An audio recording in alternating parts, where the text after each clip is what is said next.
Hello guys, तो आपका स्वागत है मेरे चैनल रिव्यू फ्रॉम हकला में। हम आज बात करेंगे कैन में जो ऑन गोइंग है, जिसका नाम है a gentle noble vacation recommendation. इसके स्टूडियो का नाम है सिनेजी एसपी और इसके डायरेक्टर हैं नोडा केंटा। इसका एपिसोड 10 और 11 आया है। तो देर न करते हुए हम इनकी स्टोरी पे आते हैं। इसकी स्टोरी चालू होती है कि हीरो जज की हेल्प करना चाहता है, इसलिए वो उसके मामले की एक तरह से जांच कर रहा है। और जो एडवेंचरर उसके पीछे मिले हुए हैं वो उन्हें एक तरह से ढूंढ लेता है और उन्हें पकड़ भी लेता है। और फिर तभी वहाँ एल्विन आ जाता है, जो उसकी हेल्प करने का फैसला लेता है क्योंकि उसने हीरो को सेव भी किया है। और फिर वो उनको ले जाके उनसे सारी जानकारी लेता है। वो लोग ये सारी बातें जाके मर्चेंट गिल्ड में बता देते हैं और उससे जज की प्रॉब्लम सॉल्व हो जाती है। लेकिन उसके बाद जब उन लोग मिलने जाते हैं जज से, तो वो बहुत ही अच्छा फील कर रहा होता है और उसे भी एहसास होता है कि हीरो ने उसकी हेल्प की। पर वो नहीं चाहता है कि उसकी पार्टी ज्वाइन करे, उसके लिए मना करता है। पर एट द एकदम लास्ट में हीरो ने उसे मिलने के लिए बुलाया, जहाँ उसकी एक गार्ड से भी बहस हो जाती है।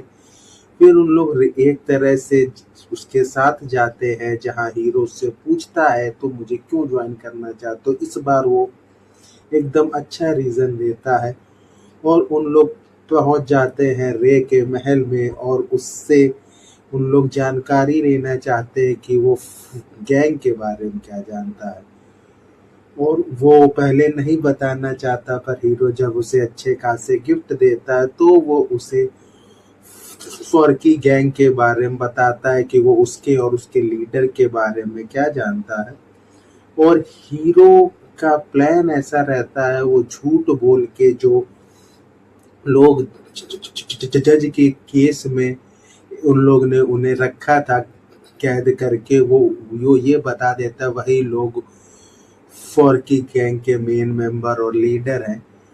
और वो बातें रे मान लेता है। फिर उसके बाद उन लोग एल्विन को जज की शॉप में वापस ले जाते हैं, जहां वो नए वेपन नए टूल्स लेता है। फिर उन लोग उसे लेके जाते हैं उन चीजों का टेस्ट करने के लिए, जहाँ भी बहुत अच्छी फाइट सीन है और बहुत ही अच्छे सीन है जो कॉमिक वे में भी थोड़ा शो हुए हैं। और लास्ट में जब उन लोग अलग अलग अपने घर जाते हैं तो एल्विन बहुत अच्छा फील कर रहा होता है और एपिसोड यही खत्म हो जाता है। तो हम बात करते हैं इसके रिव्यू की। ये जो एपिसोड 11 और 10 आया है, ये काफी अच्छा एपिसोड है। कहानी वाइज हम देखें बहुत ही अच्छे से लेके गए हैं, लेकिन कहानी बहुत धीमी लेके जाते हैं, इसलिए बोरिंग फील होती है।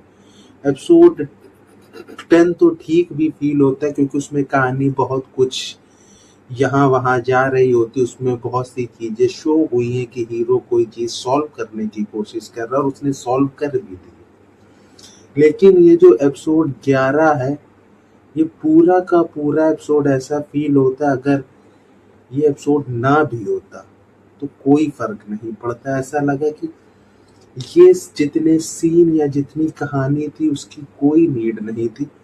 और एपिसोड 11 में हमें ऐसा फील हुआ कि ये लोग हर सीन को, हर कहानी को या हर डायलॉग को खींचने की कोशिश कर रहे हैं, जिसकी बिल्कुल नीड नहीं थी। इन्हें इस चीज पे बहुत ध्यान देना होगा कि ये कहानी कैसे लेके जाते हैं, कहानी की स्पीड इन लोग क्या रखते हैं, ये सब हमें या इन्हें सही से ध्यान देना हो। क्योंकि अब अगर देखा जाए इसके बाद इसका लास्ट एपिसोड आना है, उसमें ऐसा इन लोग क्या ही डाल देंगे जिससे कहानी बहुत अच्छी हो जाएगी।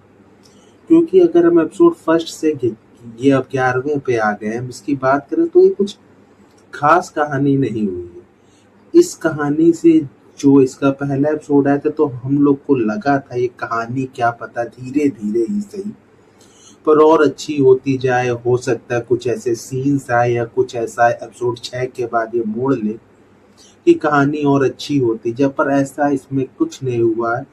सेम स्टाइल के साथ कहानी में कुछ उतना खास चेंज नहीं है, ऐसा भी नहीं कोई बेहतर चीज हो गई या हीरो की स्किल बहुत अच्छी शो हो गई। और इसमें एक तो फालतू चीज है कि जो भी फाइट से इन लोग शो करते हैं तो उसको उतना बेहतर तरीके से शो नहीं कर पाते हैं।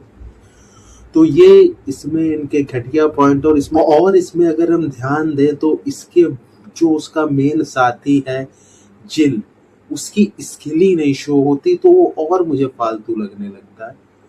तो अगर मैं इन दोनों एपिसोड को भी रेट करूं तो मैं एपिसोड ये जो अभी 11 आया इसको दूंगा 1, पर इसके पहले वाला एपिसोड जो एपिसोड आया था 10 उसको दूंगा मैं कहूँ 7 या 8, क्योंकि एपिसोड जो 11वां आया वो बहुत बोरिंग फील हुआ, पर इससे पहले वाला एपिसोड की कहानी अच्छी थी इसलिए अच्छा फील हुआ। तो ये रिव्यू हम इसी के साथ खत्म करते हैं। Bye bye.